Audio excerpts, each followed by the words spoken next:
오늘 마태복음 13장 1절에서 23절 본문 삼아서 씨 뿌리는 자의 비유 이런 말씀을 드리도록 하겠습니다. 신앙생활 하는 분들은 이 말씀을 많이 들었던 그런 기억들이 있을 것이다 그렇게 생각이 돼서 그러나 우리가 이 씨 뿌린 자의 비유를 이 말씀을 준비하면서 주의 깊게 이 말씀을 우리가 들여다볼 필요가 있다 이런 생각을 하게 됩니다. 다른 말씀도 그렇지만 우리가 말씀을 안 듣는 것도 문제되지만 오늘 말씀 중에 귀 있는 자는 들으라 이런 말씀이 있습니다. 근데 여기 앉아 있는 사람 가운데 귀 없는 사람 없죠. 근데 그럼에도 불구하고 귀 있는 자가 들으라 이렇게 얘기한 것은 현재 우리가 갖고 있는 보통 귀 말고 어떤 또 다른 귀를 이렇게 말씀하는 것이다 이렇게 해서 이 말은 좀 주의 깊게 들어라 이런 얘기 아니겠어요? 그런 얘기. 그래서 오늘 이 말씀을 과거에 이 말씀을 본문으로서 말씀을 들었던 분들도 정말 이 말씀이 진정으로 또 우리에게 또 이 시대에 지금을 살아가는 우리에게 어떤 교훈의 말씀이 되는가 이렇게 진지하게 이 말씀을 묵상하고 또 그런 마음으로 받아들이기를 바랍니다. 오늘 씨 뿌린 자의 비유에 대해서 그 첫머리에 이런 말씀이 나오는데 그날 예수께서 집에서 나가서 바닷가에 앉으셨다 이런 기록이 있는데 여기 그날이라고 하는 말이 좀 의미가 있습니다. 왜냐하면 오늘 이 본문 이전에 지난주 그 앞주에 그 앞에 있는 그 장을 가지고 말씀을 드렸는데 그 지난주 그 본문에 여러분들이 기억을 하시겠지만 그 요나의 표적이라고 하는 제목으로 말씀을 드렸는데 요나의 표적이 설명하는 그것을 염두에 두고 그날이라고 말하는 거예요. 그래서 성경을 우리가 해석할 때 이 접속사 혹은 전치사 이런 말에 대해서 연구하는 사람 매우 주의 깊게 들여다봅니다. 그래서 앞구절에 있던 말씀이 어떤 말씀이었기에 그날 이렇게 얘기했겠는가. 그래서 그날 하나님께서 요나의 표적을 통해서 주셨던 그 교훈을 우리가 머릿속에 떠올리면서 오늘 주시는 말씀을 생각해야 오늘 말씀이 의미가 있다. 뜻이 또 분별된다. 그렇게 얘기를 할 수가 있습니다. 이제 그 오늘 본문에 길가에 떨어진 씨와 돌밭에 떨어진 씨, 가시떨기나무에 떨어진 씨, 좋은 땅에 떨어진 씨가 소개되어 있는데 이 씨가 결국 뭐냐? 요나의 표적에서 설명한 그분은 누구냐? 바로 그리스도다. 그래서 이 씨는 누구냐? 예수 그리스도다. 이렇게 이해를 해야 이 씨에 대한 이해가 된다 이거죠. 그렇지 않으면 어떤 농부 얘기인갑다. 이렇게 생각할 가능성도 있습니다. 근데 요즘 하도 이단자들이 득세를 하기 때문에 또 이단자들은 이 성경 구절을 자신들의 입맛에 맞게 이렇게 설명하는 그런 경우가 왕왕 있는데 여기서 우리가 분명한 것은 이 씨는 잘하면 부자가 된다. 뭐 100배, 60배, 30배에서 뭐 재벌이 된다. 이런 얘기가 아니라 다른 뜻에 있다. 그래서 이 씨에 대해서 오직 예수 그리스도다라고 하는 것을 확실하게 해둘 필요가 있다. 그런 말입니다. 요나의 표적에서 설명했듯이 세상의 모든 종교, 무신론을 포함해서 모든 이 다른 종교들은 예수가 메시아가 아니다. 예수가 그리스도가 아니다. 라고 하는 일에 목을 맵니다. 목숨을 거기다 걸어요. 왜 그러냐? 그들이 이 예수 그리스도의 요나의 표적에 설명하는 죽음과 부활을 통해서 예수만이 메시아가 된다고 하는 사실을 그들이 인정하는 순간 세상의 모든 종교는 무너집니다. 그렇지 않겠어요? 예수 그리스도의 죽음과 부활을 통해서 예수만이 메시아가 된다. 이렇게 그들이 인정하는 순간 세상의 모든 무신론이 됐든지 아니면 다른 종교는 근본 전제의 모든 게 무너지기 때문에 이 그리스도가 이 예수가 메시아가 된다고 하는 사실을 부정하는 일에 이 세상 모든 종교, 모든 사람들은 거기다 목숨을 건다 그런 얘기예요. 대단히 중요한 의미가 있다. 그래서 이 씨라고 하는 것이 얼마나 중요한 의미가 있느냐라고 하는 것입니다. 여기 성경에서 씨라고 하는 것은 생명입니다. 생명.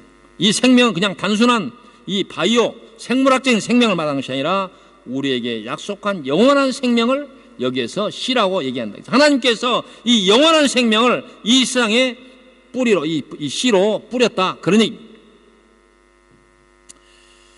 그래서 이 씨는 요한복음에서 설명했듯이 예수께서 나는 부활이요 생명이니 나를 믿는 자는 죽어도 살겠고 살아서 믿는 자는 영원히 죽지 아니하리니, 이런 말씀. 그래서 여기에서 씨라고 설명하는 것은 우리에게 이미 약속한 예수께서 스스로 말씀했듯이 생명의 떡, 이 떡을 먹는 자는 살리라 하셨던 그 씨를 말하는 것이다 라고 하는 것입니다.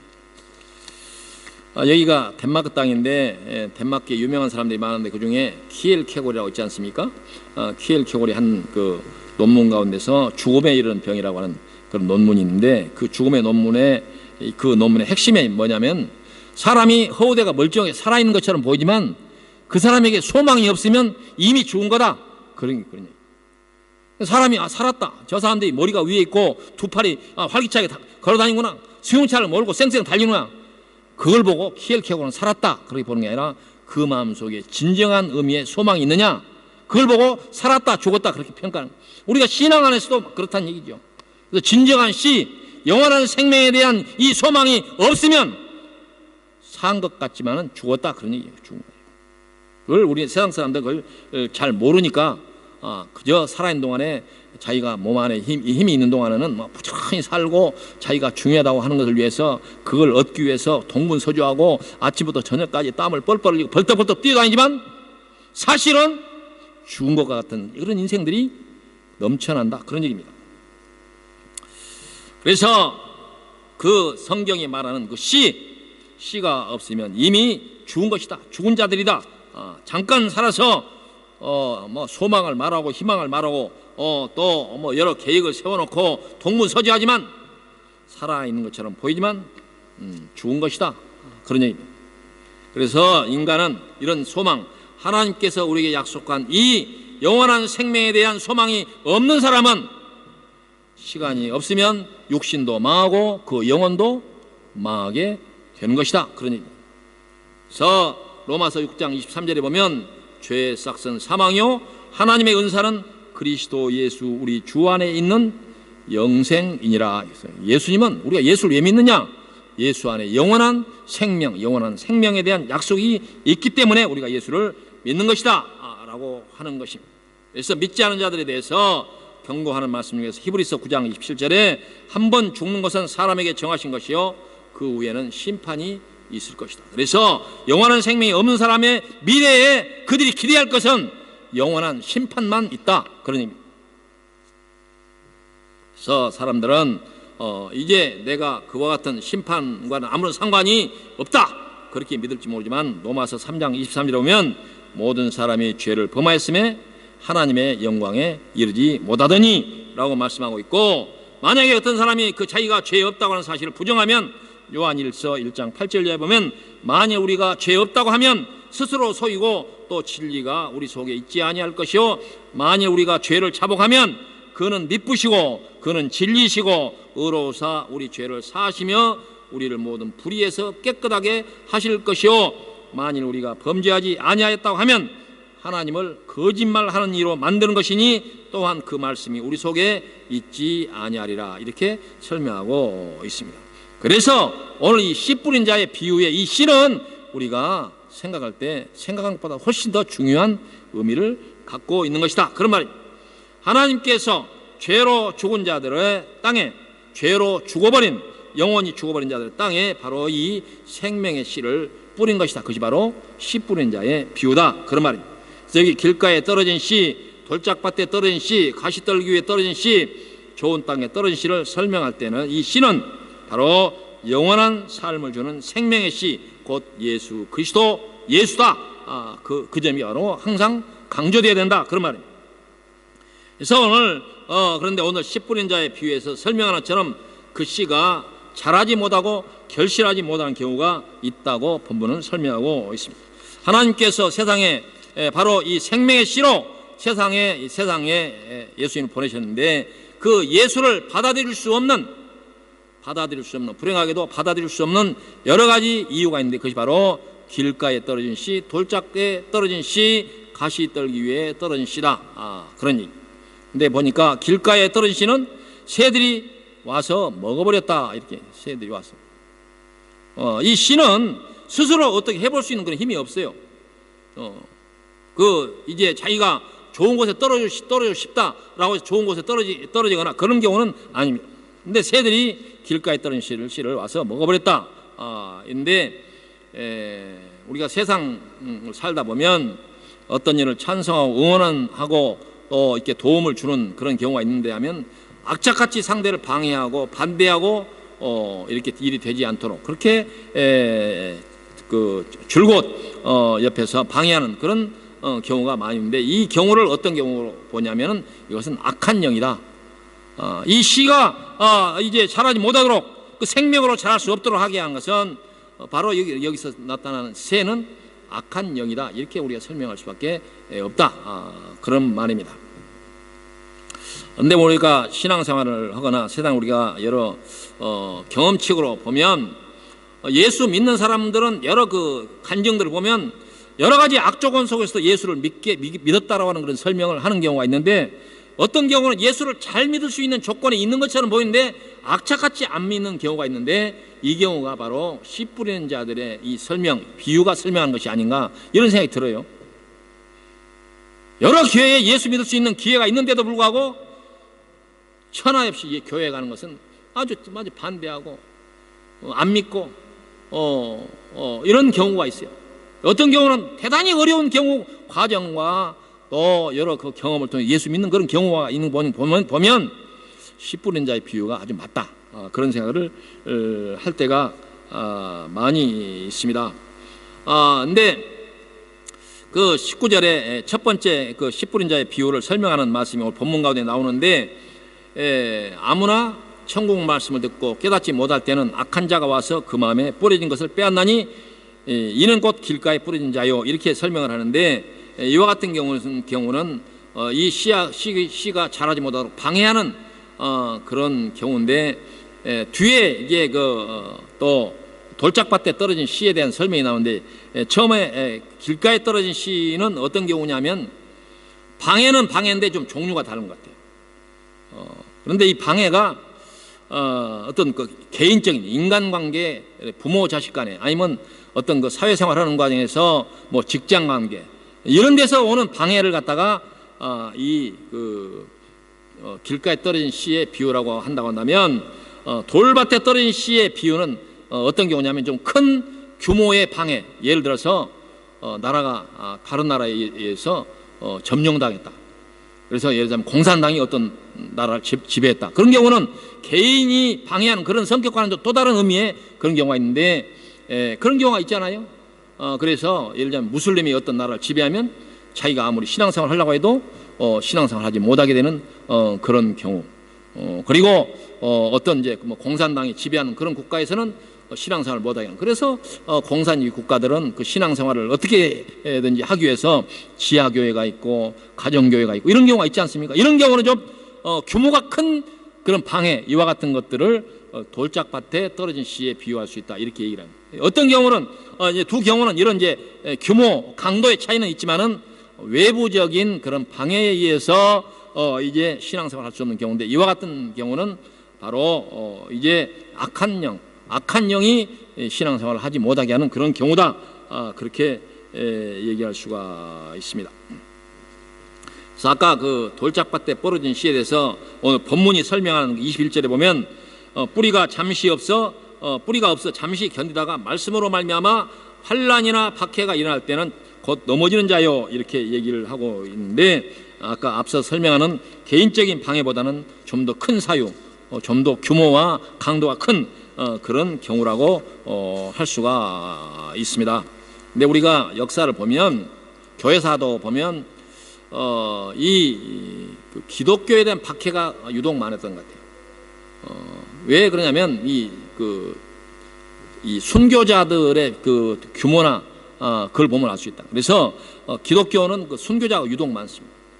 불교에도 물론 순교자가 있고 뭐 이차돈이나 이런 거 유명한 순교자가 있고 뭐 회교도 그런 경우가 없잖아 있겠지만, 기독교가 유독 이 순교자가 많은 것은 환난과 박해가 더 극심한 것이 아닌가, 이렇게 얘기할 수가 있는데, 다른 말로 말하면 이 기독교 신앙, 이 신앙을 받아들여서 영원한 생명을 얻지 못하도록 방해하는 그 악한 영의 그 준동이 더 심했다. 그렇게 얘기할 수가 그렇게 우리가 해석할 수밖에 없지 않냐라고 하는 것입니다. 예수 믿는 일에는 환난과 박해가 따른다, 그렇게 얘기할 수 있는데, 그럼에도 불구하고 어떤 경우는 순탄하게 신앙생활하는 그런 경우도 없지 않아 있어요. 그런 경우는 복이 있는 경우가 아닌가 이렇게 생각해요. 그 경우는 이제 저 같은 경우는 어머니 때문에 신앙생활을 해서 뭐 크게 어머니가 박해를 받았지 제가 박해받은 경우는 없습니다. 오히려 저는 어려서 주일학교 때 이제 어머니가 요구하는 그 열심으로 신앙생활을 못한 이유 때문에 꾸중은 들었지, 너 왜 예수 믿어 이렇게 방해한 적은 없었지 않나. 그래서 가장 좋은 그런 경우는 부모님에 의해서 신앙생활을 하고, 그리고 좋은 교회에서 좋은 목사님과 좋은 선생님들의 지도를 받는 그런 경우가 이 박해로부터는 좀 이제 관련이 없는 이런 신앙생활하는 경우라 해서 이 경우는 좀 복이 있는 경우가 아닌가 이렇게 생각이 돼요.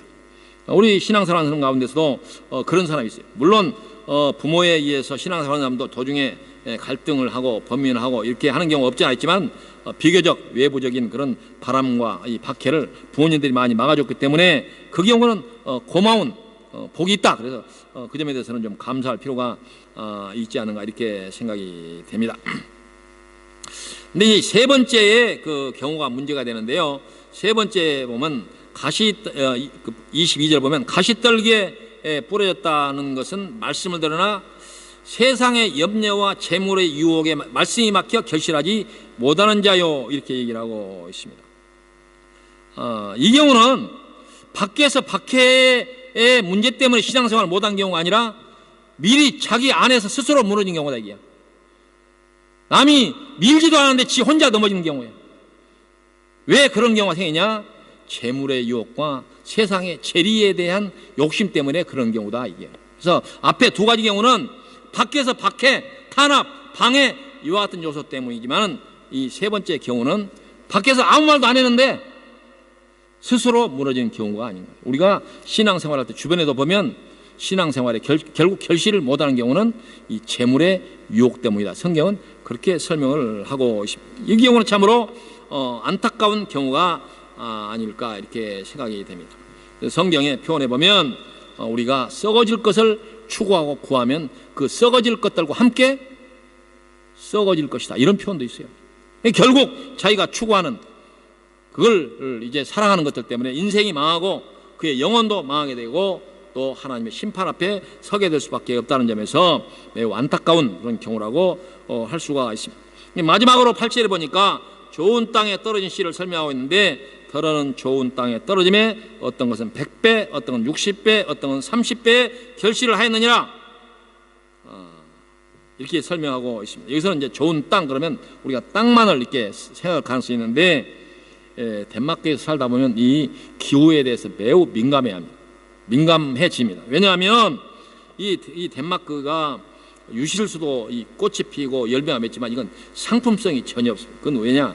햇볕의 질이 좋지 않기 때문에 그렇다. 그래서 좋은 땅이라는 것은 좋은 햇볕이 들고 좋은 적당한 양의 수분이 공급이 되고, 그런 땅이 좋은 땅이라고 단지 좋은 땅 그러면 땅만 좋아가 되겠어요? 그래서 이 성경이 설명한 좋은 땅은 신앙이 잘 자랄 수 있는 여러 가지 조건들, 그와 같은 경우를 포함해서 좋은 땅이다, 이렇게 이제 설명할 수가 있을 것입니다.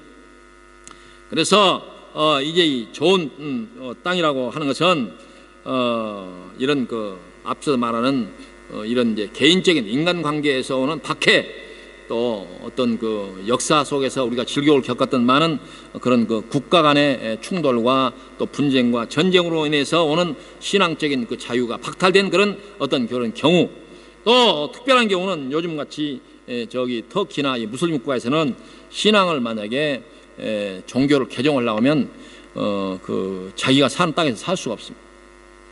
그래서 그 경우는 아주 개종에 대한 그 결심이 다른 경우보다 훨씬 더 어려운 그런 경우가 많이 있는데, 신앙을 바꾸려고 하더라도 자기 마을에서 자기 시족 사회에서 완전히 박해를 받고 떠나야 되는 그런 상황이 발생하는데, 어떤 경우든지 신앙생활에서 어려움이 있게 되고, 그런 이유 때문에 교회는 초대교회부터 이런 박해 또 탄압 이런 것 때문에 또 또 심한 경우는 순교를 한 사람들이 많이 있었다라고 하는 것입니다. 우리가 할 수만 있으면 좋은 그런 좋은 땅에서 뿌려진 씨가 되어서 신앙생활을 하게 되면 더 좋을 바랄 것이 없을 것입니다. 성경에서 가장 이제 좋은 경우로 우리가 소개할 만한 경우는 디모데 같은 경우는 이방인인데도 불구하고 그가 후에 이제 바울 사도의 훌륭한 좋은 제자가 되어서 후에 또 이 교회 역사에 이름이 분명한 이런 사역자로 등록이 됐는데, 디모데 후서에 보면 디모데는 이제 어머니 외조모와 또 어머니가 신앙생활을 잘했다. 그래서 외조모와 어머니 안에 있는 신앙이 네 속에 있게 된 것이다. 이렇게 바울 사도가 설명을 하는 걸 볼 때, 앞서도 설명했지만 이런 복 있는 신앙은 부모님들의 좋은 울타리가 되어서 이런 여러 배려를 받고 신앙생활하는 경우가 아닌가 이렇게 생각이 되는데, 저도 어려서는 굉장히 그걸 좀, 왜 다른 친구들은 주일날 그렇게 마음대로 놀고 가고 싶은데 마음대로 가는데 나는 이렇게 이제 미터진 바지를 입을 때부터 어디를 가지도 못하고 주일날 빠진다는 상상할 수가 없었거든. 비가 오나 눈이 오나 가서 주일날 교회에서 어린이 예배 드리고, 저는 또 심해가지고 어린이 예배 끝나고 어린이들하고 같이 놀지도 못하게 하고 어른 예배까지 참여를 해가지고 어린아이가 아무것도 모르는데 끄덕끄덕 졸다니까 괴로워서 나는 왜 이렇게 괴로워, 이런 생각을 해서 어떻게든 저는 나중에 커서 가급적이면 신앙을 좀 편하게 했으면 좋겠다 이래서 절대로 목사하는 일은 없다 이렇게 제가 각오를 하고 다짐을 하고 맹세를 하고 도망 다녔던 일이 있습니다. 근데 생각해 보니까 그것이 어린 생각이었죠. 아주 차일드시한 이런 생각이지 않았는가 이렇게 생각해서, 만약에 부모님 때문에 신앙생활하는 사람들은 그런 생각 갖지 말고 고맙게 생각하기를 바랍니다. 이런 경우가 딱 이 경우다 이렇게 설명했지만은 좋은 땅에 떨어진 경우가 아닌가 이렇게 생각이 됩니다. 그래서 오늘 성경에서 설명하는 것처럼 좋은 씨는 100배, 60배, 30배 결실을 맺는다 이렇게 얘기를 하는데,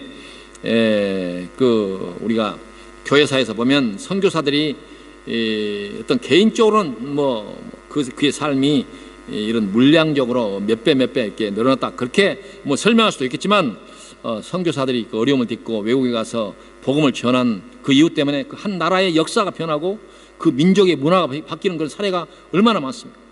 그렇잖아요. 그래서 어떤 종교가 어떤 나라에 들어가냐 해서 그 나라의 모든 판도를 바꾸지 않습니까? 대표적으로 우리나라 같은 경우는 미국 선교사, 호주, 유럽의 선교사들이 와서 복음을 전한 이유 때문에 우리의 역사는 완전히 바뀌지 않습니까?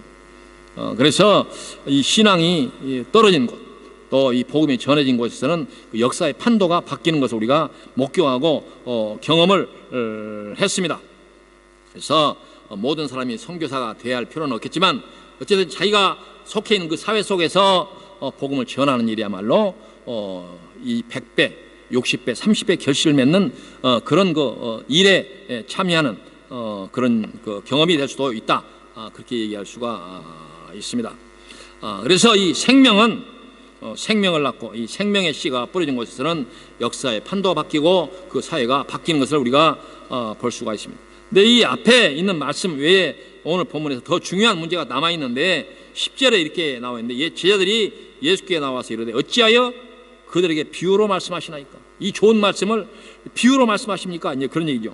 그래서 예수께서 대답하여 이르시되 천국의 비밀을 아는 것이 너희에게는 허락되었으나 그들에게는 아니 되었나니, 무릇 있는 자는 받아 넉넉하게 되고 없는 자는 그 있는 것도 빼앗기리라. 그러므로 내가 그들에게 비유로 말하는 것은 그들이 보아도 보지 못하며 들어도 듣지 못하며 깨닫지 못함이니라. 이사야의 예언이 그들에게 이루어졌으니 이르시되 너희가 듣기는 들어도 깨닫지 못할 것이요 보기는 보아도 알지 못하리라. 이 백성들의 마음이 완악하여져서 그 귀는 듣기는 둔하고 눈은 감았으니 이는 눈으로 보고 귀로 듣고 마음으로 깨달아 돌이켜 내게 고침을 받을까 두려워함이니라 하였느니라 라고 말씀하고 있습니다. 이 말씀이 무슨 뜻이냐, 좀 난해한 그런 이제 말씀인데요.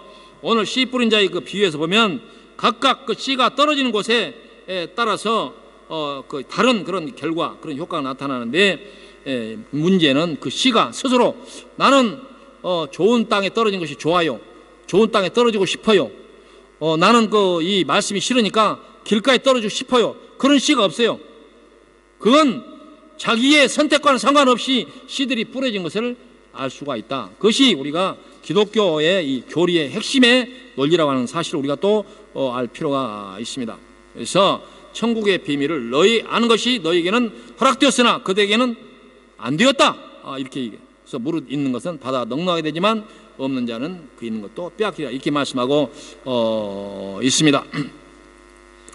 그래서 이제 예수님께서 내가 그들에게 비유로 말하는 것은 그들이 보아도 보지 못하며 들어도 듣지 못하며 깨닫지 못함이라 라고 말씀하고 있습니다. 이걸 보면 이 씨가 스스로 자기 자신의 위치와 존재와 미래를 결정할 수 있는 하등의 어떤 수단도 없다라고 하는 것을 알 수가 있어요. 이 말은 굉장히 민감하고 또 어려운 얘기도 한데요. 우리가 이런 얘기를 들으면 의문이 들지 않습니까? 보아도 듣지도 못하고 들어도 듣지 못하며 깨닫지 못한 자들에게 뭐하러 일부러 이렇게 수고를 하면서 그들에게 이 말이 전달되어져야 되느냐라고 의문을 갈 수가 있지 않습니까?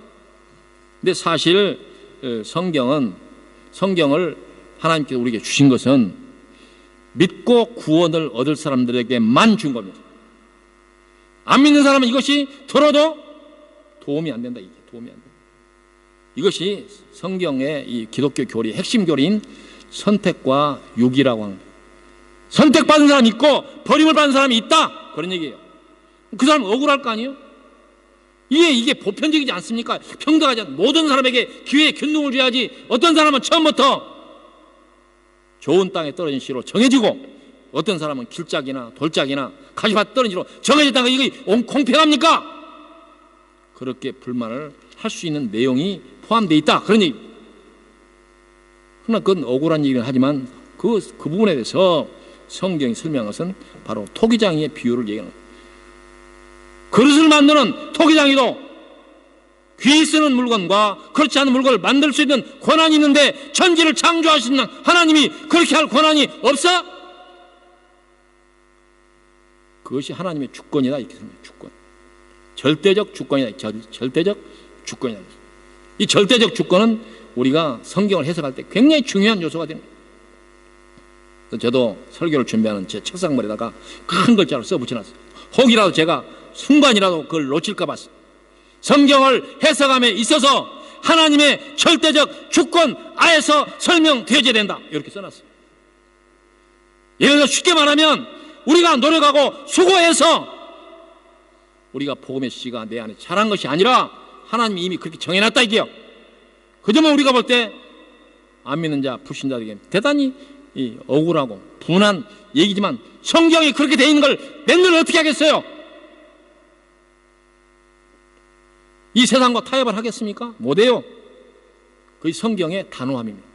하나님 말씀의 단호함입니다. 타협을 하려고 하지 않습니다, 성경은.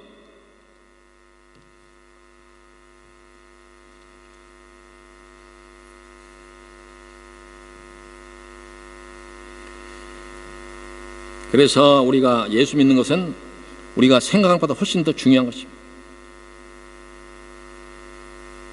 어떤 크고 작은 모임이 됐든지 어떤 경우에 자기가 선택받았다고 하는 것과 유기됐다고 하는 그 사실 앞에서 우리가 어떤 생각을 가질 수 있습니까? 이 씨 뿌린 자의 비유가 그걸 설명하는 거예요. 열심히 노력해서 좋은 땅으로 떨어져라, 그런 얘기 아닙니다. 그럴 방법이 없어요. 농부가 뿌렸는데 어떻게 씨가 이쪽으로 옮겨지면 그럴 수 없다.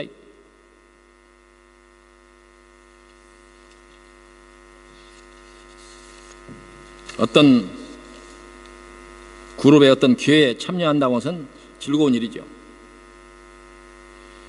지난번에 문재인 대통령이 올 때 평상시 만나지 못하는 사람들이 막 코펜하겐에 와가지고 뭐 가까운 곳에 먼 데서 막 몰려들어가지고 뭐 스웨덴에서도 오고 뭐 저기 뭐 유틀란트에서도 오고, 그래서 평상시 못 받은 사람들 만나는 건 좋았지만은 우리가 예수님 만나는 것을 그보다 더 열심으로 해야 된다, 이게.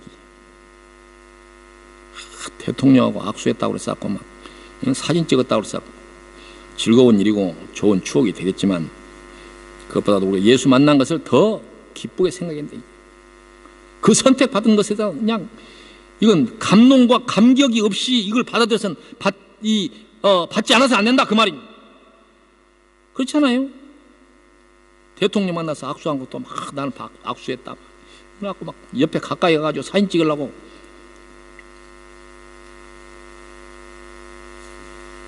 결론의 말씀입니다. 씨 뿌린 자의 비유는 너희가 어떻게 하라 그런 말 아닙니다. 이러니 너희가 어떻게 하라 그런 얘기 아닙니다. 하나님은 이런 분이다. 하나님이 세상에 구원자를 구원하기 위해서 이렇게 하셨다라고 하는 것을 알아들어라 그 얘기지. 여러분들 보고 좋은 씨가 되기 위해서 어떻게 노력해라 가능합니까? 그렇지 않습니다. 그래서 우리가 신앙을 갖는 것은 아무리 노력해도 한계가 있는 거예요. 왜? 정해져 있다 이게 하나님. 어떤 씨는 어떤 그릇은 좋은 용도에 맞춰서 하나님 만들었고 어떤 것은 그렇지 않은 것으로 만들었다. 그렇게 설명을 하는 것입니다. 그래서 이 비유는 인간의 노력과 열심을 강조하는 것이 아니라 하나님의 절대적 주권을 강조하는 것이다. 하나님은 그렇게 할 수 있다. 그렇게 얘기하는 거예요. 그 말이 바로 귀 있는 자는 들으라 이게. 보통 그냥 이 귀를 가진 사람은 불공평해요. 그렇게 얘기할 수 있죠. 그러나 귀다운 귀, 성령이 막 교회들에게 하시는 그 말씀을 들을 수 있는 그 귀는 하나님의 주권에 대한 이해를 가져야 된다. 그런 얘기. 그러므로 선택받은 사람들의 감격이 어느 정도겠느냐. 우리가 어떻게 해볼 수 없는 그 선택에 우리가 그 참여했다는 것이 그 감격과 감동이 작은 것이냐. 그래서 성경 뭐라고 합니까? 항상 기뻐하라. 그건 상황과 상관이 없어요. 우리 기뻐할 때 뭐 좋은 일만 있으면 기뻐하는데 성경은 항상 기뻐하라. 왜 그러냐? 이 감격이 너에게 있지 않냐 그런 얘기. 수고하고 노력해도 선택받을 수 없는 그 선택에 여러분들이 들어가는 사실에 대해서 감격할 수 없느냐? 항상 기뻐하라. 쉬지 말고 기도하라. 그리고 범사에 감사하라. 그것이 그리스도 안에서 우리를 향하신 하나님의 뜻이니라. 그 안에 일일비 작은 일에 거기에서 어떤 울고 슬퍼하고 이것은 기독교의 삶이 아니라 어떤 상황, 어떤 어려운 상황, 어떤 곤란한 상황이 있다 하더라도 그리스도인들은 이 믿음 때문에 소망 중에서 기뻐할 수 있어야 그게 바로 그것이야말로 기독교인다운 삶이고 그것이 바로 기독교인의 자부심이고 그것이 자랑이고 그것이 약속받은 영원한 생명을 가진 사람들의 태도다. 그런 얘기입니다. 성경이 우리에게 네가 복이 있다 라고 말한 것은 이 복을 얘기하는 거예요. 뭐 돈을 해서 막 누가 사업을 했더니 대박 났다네. 물론 그것도 복은 복이에요. 그걸 나쁘다 말하기는 어려워요. 그러나 진정한 복은 우리가 하나님께서 우리 주시는 영원한 생명에 참여할 수 있다고 하는 그것이 바로 진정한 복이 되었다고 믿습니다. 하나님은 그 택함을 받은 좋은 씨로 선택받은 사람들을 향해서 때에 따라서 늦은 비와 이른 비를 주시고 적당한 양의 햇볕을 주시고 또 필요한 양의 수분을 공급해 주시고 그리고 우리에게 좋은 말씀을 주시고 그 말씀을 가지고 늘 소망을 가지고 기쁨을 가지고 그런 기쁨들이 세상을 살아가는데 용기가 되어서 어떤 어려운 일이라도 그 앞에서 굴하지 않고 살아가는 힘이 거기 있는 거 아닙니까? 그게 바로 씨 뿌린 자가 우리에게 주시는 진정한 뜻이라고 믿습니다. 하나님께서는 이 좋은 밭에서 열리는 그리고 그것이 자라나서 꽃이 피고 거기에서 향내가 나는 그 향내를 좋아하시는 분입니다. 바로 그 좋은 땅에 선택받은 그 삶에 대해서 자기 자신이 선택받았다고 믿는 그 믿음이 있다고 한다면 이 말씀 앞에서 감격적인 마음으로 아멘! 그렇게 할 수 있게 되기를 바랍니다. 기도하십시오.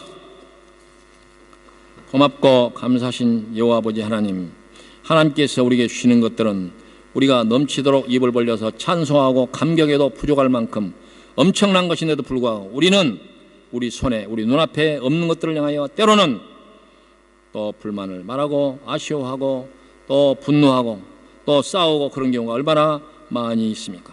오늘 이 씨 뿌린 자는 우리에게 주시는 하나님의 풍성한 은혜를 우리에게 노래하도록 찬양하도록 주시는 말씀인 줄로 믿습니다. 이 말씀을 우리 마음속에 품에 안고 늘 기쁨으로 감동하고 감격하면서 살아갈 수 있도록 인도하여 주시고, 또 우리가 기회가 되면 많은 사람들에게 이 사랑과 또 이 기쁨을 나눌 수 있도록 인도하여 주시옵소서. 감사를 돌렸고 예수님 이름으로 기도하옵나이다. 아멘.